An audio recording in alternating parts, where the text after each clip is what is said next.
नमस्कार. सातारावाच्या बातमीपत्रात मी गुरुनाथ तुमचं मनापासून स्वागत करतो.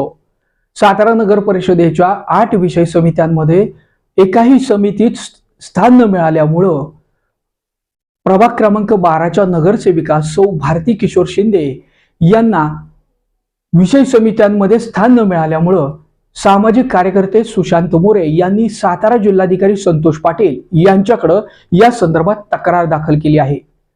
वास्तविक ही प्रशासनाची चूक का आघाडीतील नेत्यांची चूक असा प्रश्न देखील सुशांत मोरे यांनी उपस्थित केलेला आहे. एकूणच सातारा नगर परिषदेमध्ये अंतर्गत राजकारण कुरघोड्या हे सातारच्या विकासाला खीळ पोचवत असल्याचं दुर्दैवानं चित्र असल्याचं या तक्रारीच्या माध्यमातून समोर आलेलं आहे.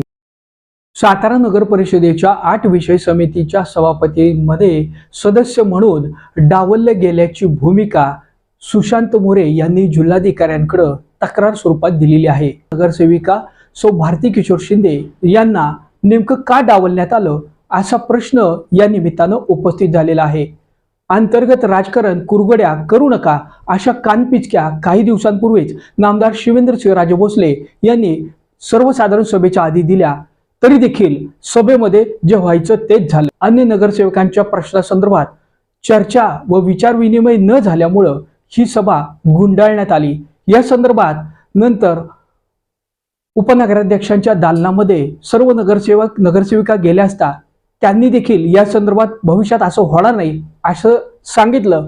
मात्र सुशांत मोरे यांनी जिल्हाधिकाऱ्यांकडे केलेल्या तक्रारीमुळं निश्चित सौ भारती किशोर शिंदे यांच्या हक्कावरती गदा आणली कुणी हा प्रश्न आता ऐरणीवर आलेला आहे. तुम्ही विजयी झालेल्या तुमच्याच आघाडीतल्या नगरसेविकेवरती अन्याय का केला असाच प्रश्न आज उपस्थित झाल्यामुळं सातारा नगर परिषदेच्या राजकीय वर्तुळात आता पुन्हा एकदा चर्चांना उधाण आलेलं आहे.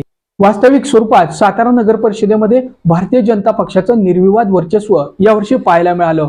आजपर्यंत आघाड्यांवरती लढणारी सातारा नगर परिषद आता यावेळेस खऱ्या अर्थानं भारतीय जनता पक्षाच्या माध्यमातून लढल्याचं चित्र दिसून आलं. दोन्ही नेत्यांनी एकमेकांच्या आघाड्यांमध्ये न लढल्याचा घेतलेला निर्णय हा आगामी काळामध्ये निश्चितच धोक्याची घंटा ठरू शकते का, एकमेकांच्या हक्कावरती अधिकारांवरती गदा येऊ शकते का, या प्रश्नाची वाटणारी भीती आता प्रत्यक्षात दिसून येत असल्याचं हे चित्र समोर आलेलं आहे. या अनुषंगानं खरं तर खासदार श्रीमंत छत्रपती उदयनराजे भोसले नेमकी काय भूमिका घेतात हे पाहणं उत्सुकतेचं ठरणार आहे.